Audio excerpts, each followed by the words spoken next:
भारत देख रहे हैं आप। और 2030 के भारत में हम लगातार नए नए चेहरे आपके सामने लेकर आते हैं और तीन मुद्दों पर बात करते हैं: गरीबी, भुखमरी और शिक्षा।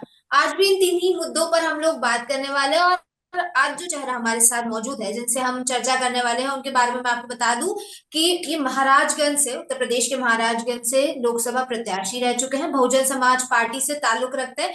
और इनसे हम गरीबी, भुखमरी, शिक्षा नहीं, कुल मिलाकर 2030 के भारत पर चर्चा करेंगे। तो सबसे पहले तो मौसमी आलम जी, आपका बहुत बहुत स्वागत है। आप हमारे साथ इस चर्चा में जुड़े।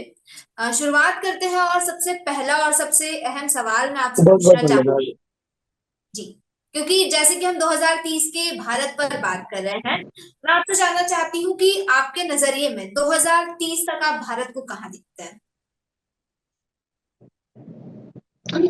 जैसे देखिए 2030 का जो भारत है उसके लिए सबसे मेन चीज तो ये है कि जो पॉलिटिकल एजेंडे हैं, जो भी पॉलिटिशियन हैं, उनके एजेंडे चेंज करने होंगे।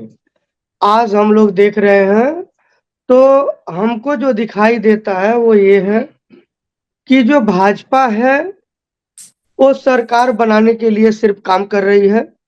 जो कांग्रेस गठबंधन है वो अपना अस्तित्व बचाने के लिए काम कर रही है। जो आप बोल रहे हैं कि भूखमरी, शिक्षा या बेरोजगारी, जितनी भी चीजें हैं, इसके ऊपर कोई भी पार्टियां ठोस तरीके से काम नहीं कर रही हैं। अगर यही स्थिति इन लोगों का रहा तो आगे का समय बहुत चिंताजनक होगा। और अगर हम लोगों ने इन एजेंडे को अगर जनहित में काम किया या अपने मुद्दों को चेंज किया तो जरूर आने वाला समय अच्छा होगा। अभी तक क्या, मैं जैसे आपके अगर जिले की बात करूं, महाराजगंज की बात करूं, तो क्या स्थिति है वहां पर? महाराजगंज में जो स्थितियां हैं वो, अगर मैं आपको बोलूं तो बहुत अच्छी नहीं है। क्योंकि वहां पे क्या है, शिक्षा का जो स्तर है वो बहुत पीछे है। मैं अगर आप लोगों को बता दूं, सरकार अगर सही ढंग से काम करती है तो उसे क्या करना चाहिए। अगर मैं सरकार में होऊंगा कभी तो मैं जरूर इस पे काम करूंगा। आज के समय में अगर शिक्षा को बढ़ाना है तो आपको सबसे पहले, आज आप देख रहे हैं कि जितने भी आईएएस ऑफिसर हैं देश के अंदर, 85% से ज्यादा आईएएस ऑफिसर, ये सभी लोग जो है सरकारी स्कूलों से पढ़ाई करके आए हैं। आज सरकारी स्कूलों में जो सैलरी होता है स्कूल अध्यापकों का, वो 50,000 के आसपास होता है। लेकिन लोगों के अंदर इस बात की जागरूकता नहीं है कि जिस प्राइमरी स्कूल में 1,000 रुपया फीस दे के वो लोग पढ़ाते हैं, जहां पे टीचर 10,000 रुपया पगार लेता है, वो क्या पढ़ाई करेगा। डेफिनेटली सरकारी जो स्कूल के टीचर हैं वह सिलेक्टेड हैं, बहुत अच्छे हैं। बच्चों को वहां पे भेजना चाहिए और सरकार को उसके इंफ्रास्ट्रक्चर्स को दुरुस्त करना चाहिए, तभी जाके बेहतर शिक्षा हो सकेगा। सर, आपने कहा कि सरकारी दूसरी चीज, स्कूल सर, आपने कहा सरकारी स्कूल्स जो है वहाँ के टीचर्स काफी ज्यादा अच्छे हैं और वहां पर भेजना चाहिए बच्चों को, ये बात आपने कही। लेकिन सवाल ये उठता है कि आखिर क्यों क्यों जनता सरकारी स्कूल्स पर भरोसा नहीं कर पाती? अगर हम बाहर उठ के निकले और किसी से भी बात करें तो मैं ये चीज कह सकती हूँ कि कोई भी पेरेंट अपने बच्चे को सरकारी स्कूल में भेजना नहीं चाहेगा जब तक कि उसकी बहुत मजबूरी नहीं होगी। तो आखिर ऐसी क्या वजह है? क्योंकि एक सरकारी चीज पे तो जनता का भरोसा और ज्यादा होना चाहिए, लेकिन उसके मैं बावजूद सरकारी चीजों पर भरोसा नहीं हो पा रहा है। क्या जाना चाहिए इसको? मैं मैं आपको लोगों को यही चीजें बता दे रहा हूँ जितना मैंने देखा है और जो नोटिस किया है। मैं आपको बताऊं, मैं खुद सरकारी स्कूल से पढ़ाई किया हूँ और आज एक सक्सेसफुल बिजनेसमैन हूँ। एक जमीन स्तर से चढ़ के अगर मैं हजारों करोड़ की कंपनियां बना के रखा हूँ, एक पॉलिटिकल लीडर हूँ, तो डेफिनेटली मैं काफी सक्सेस हूँ। यही चीजें अगर सरकार जो है देश के अंदर बढ़ावा देती है, इन चीजों को लोगों के अंदर जागरूकता लाती है कि 85% से ज्यादा आईएएस ऑफिसर सरकारी स्कूलों से पढ़ाई किए हुए हैं। आपको जब आप वहां पे क्या सरकारी स्कूल में सिर्फ पढ़ाई होगी, आप चीजों को समझिए। लेकिन जब प्राइमरी स्कूलों जब आपको प्राइवेट स्कूलों की बात होती है तो वहां पे सिर्फ और सिर्फ बिजनेस होता है। जब हमको हमारा फाइनेंस एडवाइजर जब बात करता है तो हमको बोलता है कि सर आप एक काम करिए, एक अच्छा सा स्कूल बनाइए, पैसा आपको बोरा भर के मिलेगा। तो आज जो मेंटलिटी है लोगों की या बिजनेसमैनों की, या इन्हीं चीजों को बढ़ावा दे रहे हैं। हालांकि अगर सरकार चाहे एक जागरूकता अभियान चलाए कि सरकारी स्कूलों में बच्चों को पढ़ाना चाहिए, तो डेफिनेटली सरकारी स्कूल में बहुत अच्छे टीचर होते हैं और बहुत अच्छी पढ़ाई हो सकती है। ठीक है। तो सर और देश का सिर्फ जागरूकता अभियान चलाने से क्या लोग अपने बच्चों को सरकारी स्कूल में भेजने लग जाएंगे? जो सरकारी स्कूल के हालात है इस वक्त वो सुधर जाएंगे सिर्फ जागरूकता अभियान चलाने से? नहीं, उसका इंफ्रास्ट्रक्चर ठीक करना होगा। आज के समय में जागरूकता अभियान के साथ साथ में उसका इंफ्रास्ट्रक्चर ठीक करना होगा। उसमें भी और अच्छे लेवल पे टेक्नीशियन चीजें वहां पे डालनी होगी जिससे बच्चे वहां जा सके। बहुत सी चीजें हैं जो आसानी से किया जा सकता है। एक चीज आपकी बात से ये समझ में आ रही है कि आज आप ये कह रहे हैं सरकार कि का सरकारी स्कूल ज्यादा बेहतर है प्राइवेट स्कूलों से, आप यही कह रहे हैं ना? तो इसमें मैं आप अभी सुबह ही एक खबर पढ़ रही थी, हालांकि 3 दिन पुरानी खबर है महाराजगंज की। उसमें आदेश दिया गया था 1 साल पहले, जो वहां पर शिक्षा के अधिकारी हैं उनको आदेश दिया गया था कि शिक्षकों के ऊपर ऑनलाइन तरीके से निगरानी रखनी है। लेकिन 3 दिन पहले की खबर ये सामने है कि शिक्षकों के ऊपर बिल्कुल भी ध्यान नहीं दिया रहा है। जो स्कूल है, सरकारी स्कूल है, शिक्षक वहां पे उपस्थित ही नहीं है, तो बच्चों को पढ़ाएंगे क्या? ये हालात है मैं आपको एक बात बता देता हूँ, आप पहले समझ लीजिए। मैडम, मैं आपको बताता हूँ, सिर्फ महाराजगंज की बात नहीं, मैं पूरे देश में घूमता हूँ। ठीक है, करीब करीब देश के सभी जिलों में घूम चुका हूँ। मैं आपको एक बड़े जिम्मेदारी के साथ एक बात बता देता हूँ। आज जो सरकार है पूरी तरह से करप्ट सरकार है, और इनके जो लोग हैं वह अधिकारियों को उनके स्तर पे काम नहीं करने दे रहे हैं। जितने प्राइवेट स्कूल हैं ये किसके हैं? बीजेपी के लोगों के हैं। पुराने जो है वो कांग्रेस के लोगों के हैं, और जो गठबंधन में लोग जुड़ रहे हैं उनके हैं। तो उनको जब अच्छी फंडिंग आ रही है तो अधिकारियों को काम ही नहीं करने दे रहे हैं। जब आप अधिकारियों को काम ही नहीं करने दोगे तो फिर जो है आपको सरकारी स्कूलों का इंफ्रास्ट्रक्चर कैसे ठीक होगा? आपको मैं बता रहा हूँ, आप मेरे को गलत साबित कर दीजिए। आज देश के अंदर 85% देखिए कुछ काम कर नहीं रही है, कहाँ पे? मान लीजिए ऑपोजिशन का भी तो कुछ भूमिका है ना। ऑपोजिशन क्या कर रहा है, विपक्षी दल क्या कर रहा है? अरे भाई, ऑपोजिशन कौन है? ऑपोजिशन भी तो वही है भाई। 10 साल तुम शासन कर लो, अगले साल मैं शासन करूंगा। देश मतलब के अंदर मिलीभगत जो करके शासन जनता को है बेवकूफ वो बना क्या है? रहे हैं। 10 साल हमारा, 10 साल तुम्हारा। बिल्कुल कि जनता को बेवकूफ बना रहे हैं। आज के समय में देश के अंदर एक बड़े क्रांति की जरूरत है। आज देश में एक बहुत बड़े क्रांति की जरूरत है इन दोनों पार्टियों को बाहर निकालने के लिए, और मैं जरूर इसमें कोशिश करूंगा। और बहन जी भी बहुत अच्छे से इस स्किल्ड के ऊपर काम कर रही हैं। आने वाले समय में हम लोग इसको बेहतर बनाने की कोशिश करेंगे। आप अगर न्यूज में अभी किसकी सुने बात कर रहे होंगे, हैं आप? नाम ले पाएंगे क्या? बहन जी किस? बहन मतलब बहन कुमारी मायावती जी की बात कर रहा हूँ मैं, बहुजन समाज मायावती जी पार्टी ने का। भी, सर देखिए बुरा मत मानिएगा, मायावती जी ने भी जब राज किया था उस वक्त के भी हालात आप बहुत बेहतरीन तरीके से जानते हैं। मैडम, मायावती जी अगर तो खुद आप, मैं आपको बताता हूँ, आप मेरे स्टेटमेंट सुन लीजिए जो चुनाव प्रचार के समय में मैंने इस्तेमाल किए हैं। मैं आपको बता देता हूँ, बहन कुमारी मायावती जी ने हर गांव में प्राइमरी स्कूलों को बढ़ावा दिया था। आपको अच्छी तरह से बात पता होगा। वो इसलिए दिया क्योंकि आज क्या हो गया जानती हैं आप?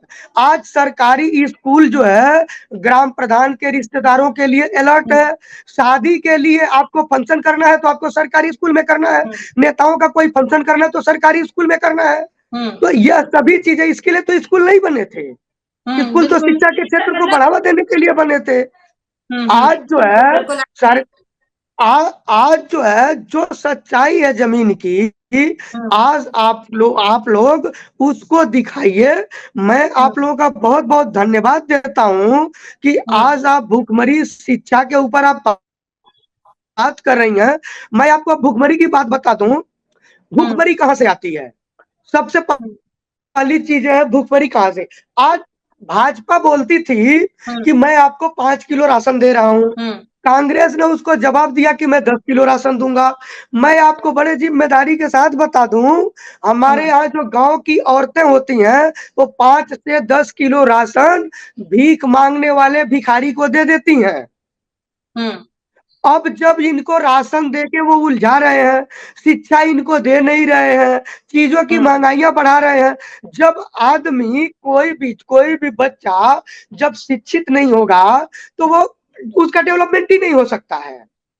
डेवलपमेंट होने से हर चीजों को हम आसानी से कर सकते हैं। नीति आयोग की एक रिपोर्ट सामने आई है, मैं आपको बता रही हूँ सर। नीति आयोग की एक रिपोर्ट सामने आई है, उसमें महाराजगंज को प्रथम स्थान मिला है। 5 वर्षों में सरकार ने 3,42,72,000 लोगों को गरीबी से निकाला है। तो मतलब अब क्या माने इसको, ये बताइए। मैडम, गरीबी से निकाला है, किस स्तर पे निकाला है? गरीबी से नहीं निकाला, गरीबों को ही निकाल दिया है। ठीक है, तो कहाँ चले आप गए लोग सब? कुछ चीजें मतलब समझिए। महाराजगंज से हम सारे लोग गरीब राशन हट की गए। दुकान, मैडम सुनिए, नहीं, मैं आपको बताता हूँ क्या है, गरीबों को कैसे हटाया है आपको मैं बताता हूँ। राशन की दुकान पे 100 रुपए का राशन लेने के लिए 50 रुपए का पेट्रोल डाल के बाइक लेके आदमी जाता है राशन लेने को। आप समझ रहे हैं इस बात को? बाइक लेके 50 रुपए का तेल डाल के आदमी 100 रुपए का राशन लेने के लिए राशन की दुकान पे जाता है। इन्होंने क्या किया, उन लोगों के ऊपर राशन देना शुरू किया जो भाजपा के कार्यकर्ता थे, जो इनके लिए दलाली करते हैं। इन लोगों के नामों को डाल दिया और गरीबों को हटा दिया। अच्छा, मतलब सर आप ये कह रहे हैं कि गरीबी सरकार खत्म नहीं हुई। मतलब आप ये मान रहे हैं ना कि सरकार ने कुछ नहीं किया। आपको सरकार का क्या काम दिखाई देता, आप मेरे को बता दीजिए। मुझे महंगाई के अलावा कुछ भी नहीं दिखता है। मतलब आप ये मान रहे हैं कि सरकार ने जनता के भले के लिए आज भी सरकार ने ना पक्ष ने ना विपक्ष ने, ये चीज आप कह रहे हैं ना। आपने ये कहा था कि कुछ ऑपोजिशन और जो सरकार सत्ता में बैठी दोनों मिलकर के काम कर रहे हैं, 10 साल आप 10 साल में, है ना। ये चीज, ये आपके शब्द थे, मैं मतलब मानू इस चीज को, है ना। ऐसे ही है ना मैडम, ऐसे ही है बिल्कुल।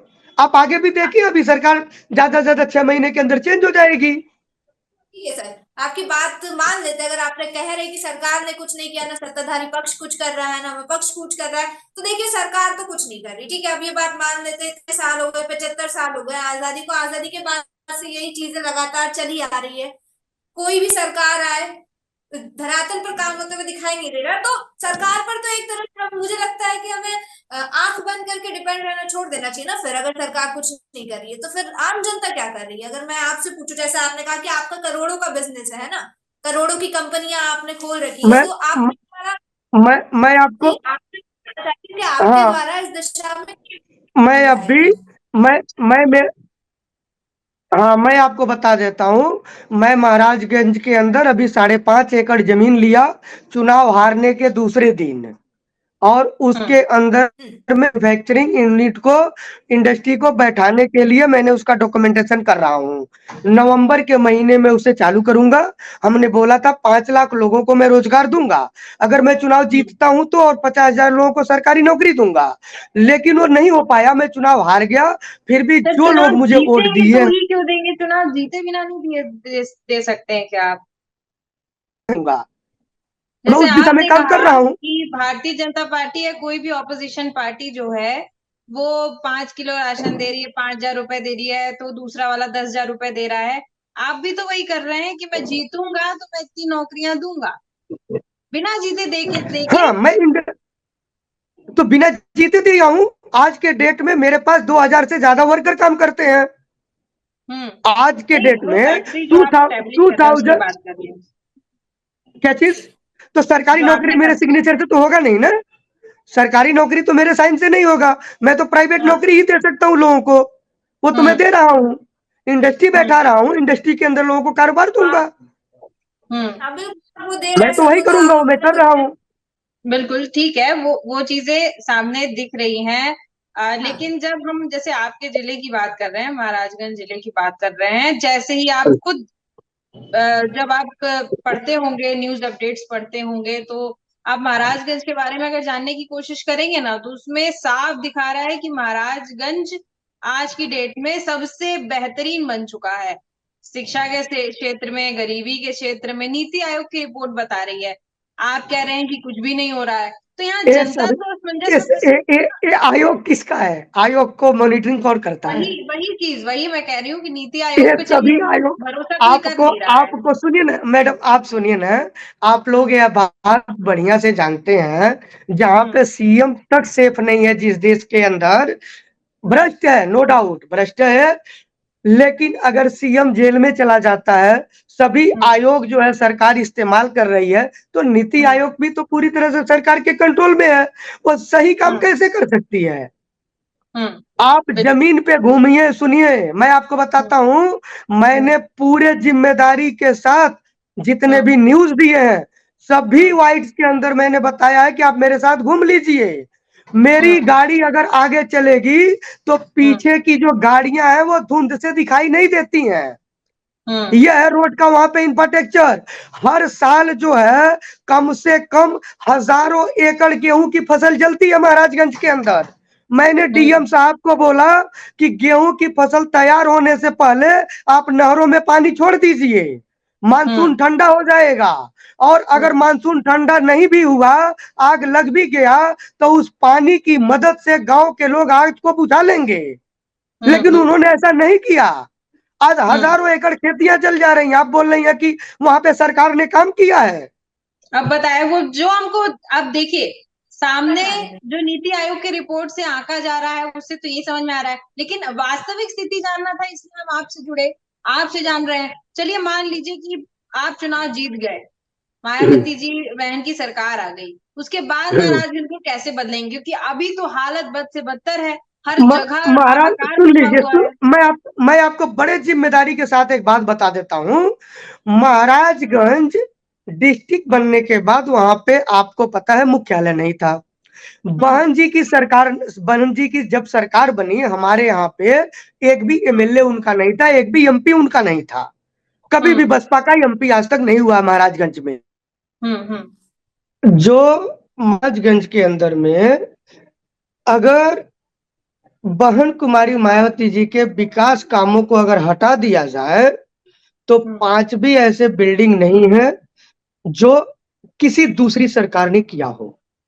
यह महाराजगंज की स्थिति है। अभी शिक्षा के क्षेत्र की अगर आप बात करेंगी, तो बहन कुमारी मायावती जी की सरकार में आप लोगों ने देखा होगा, उर्दू अरबी जो यूनिवर्सिटी है लखनऊ के अंदर, वो बहन कुमारी मायावती जी ने बनाया था। उनके सरकार में हाँ, ये लखनऊ में जो है बहन कुमारी मायावती जी ने बनवाया है। ठीक है। इसके बाद मैं आपको बता देता हूँ, आपको नहीं लगता सर कि समुदाय स्पेसिफिक पार्टी चली जाती है? नहीं ऐसा नहीं है। देखिए समुदाय पर नहीं, आपको मैं बताता हूँ, बहुजन समाज पार्टी का जो नारा है, सर्वजन हिताय सर्वजन सुखाय, और इसके ऊपर पार्टी ने काम किया है। आज तक जितने टिकट दिए एमएलए एमपी या किसी के लिए, सभी के लिए दिया है। इसके अलावा जब सरकार बनी तो मिनिस्ट्री में भी सबको इन्वॉल्व किया है। कोई भी ऐसा धर्म और जात का आदमी नहीं है जो इस पार्टी में नहीं होता था, भाजपा की तरह। ठीक है, तो इसको जो है ना सिर्फ बदनाम किया जाता है, क्योंकि सबको पता है कि बहन कुमारी मायावती जो है वो दलित समाज की है। अगर वह देश की मुख्यमंत्री या प्रधानमंत्री बनती हैं, तो आज के समय में जो लोग हैं, जो अलग अलग पार्टियों के लोग हैं, ये लोग उसको एक्सेप्ट नहीं करना चाहते हैं कि एक दलित समाज की महिला जो है आज जो है मतलब प्रधानमंत्री बने। नहीं तो मैं आपको बता देता हूँ, जो इन्होंने अभी इस चुनाव में जो गलतियां हुआ, उत्तर प्रदेश में जो है मतलब उत्तर प्रदेश में संविधान खतरे में था। लेकिन बाकी के स्टेट में संविधान खतरे में नहीं था, वहां पे इस मुद्दे को नहीं बढ़ाया गया। संविधान खतरे में होने की बात सुन के दलित और मुस्लिम डरता है, और उस डर का इन्होंने फायदा उठाया। बहन कुमारी मायावती जी को इसका खामियाजा भुगतना पड़ा। हम लोगों ने बहुत मेहनत किया, लेकिन उस मेहनत के साथ साथ में संविधान के खतरे का जो डर था लोगों के अंदर, उसको निकाल नहीं पाए। लेकिन आज वह सभी वोटर इस बात से पछता रहे हैं कि उनसे गलती हुई है। आगे चल के वो सभी लोग हमारे साथ हैं। आगे हम लोग 2027 में बहुत अच्छा करेंगे। आज आप देख रही होंगी, कल कल परसों का एक मोदी जी का एक ये था, माननीय प्रधानमंत्री जी ने बताया कि अगर स्टाफ टाइम पे ड्यूटी नहीं आता है तो उसका आधा हाजिरी लगाया जाएगा। तो आपने भी कुछ न्यूज नहीं हो देखा रहा है सर रहेगा। वहाँ पे। नहीं, सुन तो तो भी तो लीजिए, कुछ नहीं हो रहा है। मैडम सुन तो लीजिए, पूरी बात तो सुन लीजिए। आधा हाजिरी देने की बात उन्होंने किया, लेकिन आपको पता होगा जब बहन कुमारी मायावती जी की सरकार थी, आपका पूरे स्टेट के अंदर 10 बजे की ड्यूटी है तो ऑफिसर जो है 9:30 बजे गेट पे खड़ा मिलता था। ये था बहन कुमारी मायावती जी का सरकार चलाने का तरीका। अच्छा, तो आप समझिए। चलिए, आप मायावती जी की बहुत तारीफ कर रहे हैं। मैं एक चीज आपसे जानना चाह रही हूँ कि बहुत पढ़ी लिखी हैं, आपने तारीफ की, बहुत अच्छा काम भी करती हैं, तो भी भाषण देते वक्त तो पढ़कर भाषण देती हैं, इसके पीछे की क्या वजह है?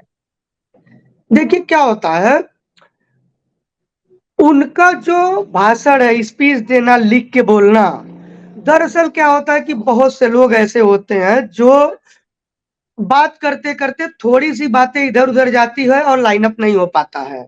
तो बहन कुमारी मायावती जी की सोच एकदम क्लियर है कि जो हमारा संदेश लोगों के पास जावे वह पूरी तरह से निरीक्षण करके ही जावे, कोई गलती न हो।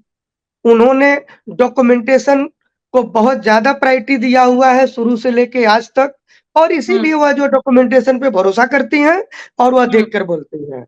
सर, आप चुनाव लड़े थे ना इस बार, हम्म। तो हार गए, हाँ तो जीत क्यों नहीं पाए? सर, काम किए होते तो जीत जाते। मैडम, काम आदमी कैसे करेगा? आप पहले समझ लीजिए, मेरे यहाँ पे काम काम करने के लिए कैसे तो करें? पहले मुझे, मैं आपको बता रहा हूँ ना, मुझे महाराजगंज जिले में काम करने के लिए तो पहले मुझे कमाना पड़ेगा ना, और कमाने के लिए महाराजगंज में इंडस्ट्री नहीं है। इस वजह से आप ही मुझे की मुंबई जाना पड़ा। और जब मैं मुंबई जाके कमाया तो कमाने के बाद अब वहां पे जो खर्चा है वो मैं कर रहा हूँ। मायावती जी ने तो बहुत काम किया पहले का, तो आपको तो मेहनत करने की जरूरत ही नहीं पड़नी चाहिए ना। आपको बताए ना, लोग गुमराह हो जाते हैं ना, जनता जो है गुमराह होती है, उनको आसानी से लोग गुमराह कर लेते और हैं। गुमराह कौन करता है सर? जो चोर बदमाश लोग हैं वही लोग करेंगे। गुमराह पार्टियां आपको ही अच्छी तरह से करती हैं। पता होगा, ईमानदार आदमी कभी किसी को गुमराह नहीं करता। आप बढ़िया से बात को समझ लीजिए, आप कह साइकोलॉजिकल चीजें हैं। आप कह रहे जनता गुमराह हो जाती है। इस बार उत्तर प्रदेश का जो लोकसभा चुनाव का नतीजा आया है उसमें साफ समझ आ रहा है कि जनता को गुमराह किया गया है या नहीं। ऐसे कैसे आप कह रहे हैं जनता गुमराह हो जाती है? नहीं नहीं, गुमराह तो हुई है, पूरी जनता जो है गुमराह हुई है। कैसे गुमराह? आपको संविधान संविधान का डर दिखाया गया, जबकि जो पार्टी संविधान की डर दिखा रही है, आपको अच्छी तरह से पता होगा कि कम से कम करीब करीब 100 टाइप ऑफ जो है ना संविधान में छेड़छाड़ कांग्रेस सरकार में 70 साल में किया गया है, जबकि भाजपा के सरकार में 10 बार छेड़छाड़ किया गया है, फिर भी संविधान का खतरा दिखा रहे हैं वो लोग। वो ठीक है तो सर, आप चलिए, अब बताइए। मैं मान ली कांग्रेस पार्टी खराब है, भारतीय जनता पार्टी खराब है। मैं एक चीज आपसे जानना चाहूंगी, आज की डेट में अगर बहुजन समाजवादी पार्टी को पूरा देश संभालने का जिम्मा मिल जाए तो क्या आपको लगता है कि आपकी पार्टी पूरा देश संभाल पाएगी? क्या उस लेवल पे मैं, पहुंच चुकी है कि पूरा देश संभाल मैं, पाएगी, और भी मैं, पार्टियां काम नहीं कर पा रही हैं उससे भी अच्छा आप काम करके दिखाएंगे? मैं आपको 100% पूरी जिम्मेदारी के साथ और पुरानी सरकार चलाने के नतीजों को सामने रखकर आपको बता सकता हूं कि बहन कुमारी मायावती जी से बेहतर सरकार चलाने के लिए हिंदुस्तान में कोई लीडर है ही नहीं। सर, सभी पार्टी के नेता यही बोलते हैं। देखिए, आप मैडम आपने पार्टी के देखा नेता हैं होगा, तो ऐसे मैडम उनकी तारीफ कर रहे मैडम हैं। आपने आपने 2007 के बाद से जो बसपा की सरकार जब रही है तो आपने देखा होगा कि किस तरह का गवर्नेंस था देश के अंदर, स्टेट के अंदर। एक भी दंगे फसाद नहीं हुए, कोई जातिवाद नहीं हुआ, सभी धर्म के लोगों को सम्मानित किया गया। हर क्षेत्र में जो प्राइमरी स्कूल है उनको हर गांव में बनाया गया। दलितों का पूरा सम्मान होता था। जनता विश्वास ही नहीं कर रही है ना इस बार के चुनाव में, फिर आपको मिल गई होती सीटें, क्यों नहीं मिल पाई? आप समझिए, सीटें नहीं मिलना। भारतीय जनता पार्टी कहते हैं ना कि गुमराह किया गया। भारतीय जनता पार्टी का राम मंदिर के नाम पे लोगों का वोट, लेकिन आप देखिए युवा वोटर हमेशा उसी को वोट देगा जिसको समझ पाएगा कि नहीं हमारे लिए काम कर रहे हैं। आपने भारतीय जनता पार्टी को देखा उत्तर प्रदेश में कैसे डगमगाई बीजेपी की स्थिति। मैं ये कह रही हूँ कि जनता को कोई गुमराह नहीं कर सकता। अगर जनता को विश्वास हो गया कि हमारे लिए मायावती जी ऐसा कर सकती हैं, तो मायावती जी को पहले कुछ करके दिखाना होगा। जैसा आप कह रहे हैं कि उनके और कितना आप बताइए मुझे, और कितना दिखाने की जरूरत है? 4 बार सीएम रही है, 4 बार सीएम। जनता जो है, जनता अगर नहीं चुनी है तो उसमें जो है ये चोर बदमाश लोग जो हैं, इन लोगों ने उनका मिसयूज किया, उनको गुमराह किया। आप समझिए ना चीजों को। संविधान का खतरा है क्या? आप जो पढ़ी लिखी हैं, आप संविधान को जानती हैं। संविधान बदला जा सकता है क्या देश का? पूरी क्रांति आ जाएगी देश के अंदर। देश के अंदर इतनी क्रांति आ जाएगी कि रोड पे लोग खड़े हो जाएंगे। बसपा खत्म नहीं हुई है, संविधान को कभी मिटाया नहीं जा सकता है देश से। और इस बात का डर दिखाकर लोगों को, अनपढ़ लोगों को गुमराह किया गया। चलिए, मायावती जी की आपने बहुत तारीफ करी। मायावती जी के बाद आपके सबसे पसंदीदा नेता किसको आप मानेंगे, ये बताइए। अगर मायावती जी के पास अगर किसी नेता को अगर मानने की जरूरत है तो मैं आपको बताता हूँ, ममता बनर्जी जो है एक अच्छी लीडर है, सच्चाई के लिए हमेशा लड़ती है। उत्तर प्रदेश में अगर मैं फोकस कर लूं तो? उत्तर प्रदेश में तो कोई भी लीडर नहीं है। कोई भी उत्तर प्रदेश के अंदर जो भी लीडर है वो सिर्फ धार्मिक है। उनको धार्मिक होने के अलावा और कुछ भी नहीं करना है। आज के समय में जितनी भी पार्टियां हैं वो सभी पार्टियां और सभी लीडर वो अपने अस्तित्व की लड़ाई लड़ रहे हैं। जनता के लिए कोई लड़ाई नहीं लड़ रहा है। जमीन के ऊपर कोई भी जनता की लड़ाई नहीं। आप लोग जीते और जनता के लिए बहुत कुछ करें। मैं आपको यकीन दिलाता हूं, आने वाले समय में मैं जरूर जीतूंगा। और सभी नेता बहुजन समाज पार्टी को पूरी मजबूत करूंगा और देश के अंदर उसको हर जगह पे ज्यादा से ज्यादा सीटें जितवा के सरकार में लाऊंगा। योगदान दे पाएंगे, मुझे ये बता दीजिए। किसमें? 2030 के भारत के लिए आप क्या योगदान कर पाएंगे अपनी? देखिए, 2030 के भारत के लिए मैं सरकार को चिट्ठियां लिख रहा हूं कि आप लोग सरकारी स्कूलों के इंफ्रास्ट्रक्चर को डेवलप करिए जिससे शिक्षा बेहतर हो। बताइए सर, सरकार को साइड हटाइए, अभी सरकार तो कुछ नहीं कर रही। इंडिविजुअल जो है, आप समझ लीजिए, मैं एक इंडस्ट्रियलिस्ट हूँ, मैं इंडस्ट्री को बढ़ावा दूंगा। और इसके अलावा जो मेरे पार्टी के लोग हैं या जितने भी हैं उनकी सदस्यता बढ़ाई जाएगी, उसके ऊपर काम किया जाएगा। इनके लिए अलग से अभी लीगल एडवाइजर रखे जाएंगे। सरकारी अनुदान। पार्टी के लोगों के बारे में नहीं जानना चाह रहे, आम जनता के बारे में जानना चाह रहे। आम जनता के लिए आप क्या करेंगे? मैं आपको तो बताया, मैं जनता के लिए जो है मैं कल्चरल चीजें भी करता हूँ, मैं मूवी बनाता हूँ। तो एक थोड़ा सा अपना कैमरा ठीक कर लीजिए, आपका क्या आधा फेस आ रहा है फ्रेम में। जी मैडम, लीजिए। ठीक है, हाँ, हो गया। देखिए, आपको मैं बता देता हूँ, हमारा जो जिम्मेदारी जनता के लिए है वो वही है कि ज्यादा से ज्यादा मैं एम्प्लॉयमेंट को बढ़ावा दूं, लोगों को रोजगार मिले, जिससे लोगों को रोजगार मिले। और शिक्षा के क्षेत्र में मेरा एक फाउंडेशन है, मासमे फाउंडेशन, जो हायर एजुकेशन के लिए फंडिंग करता है।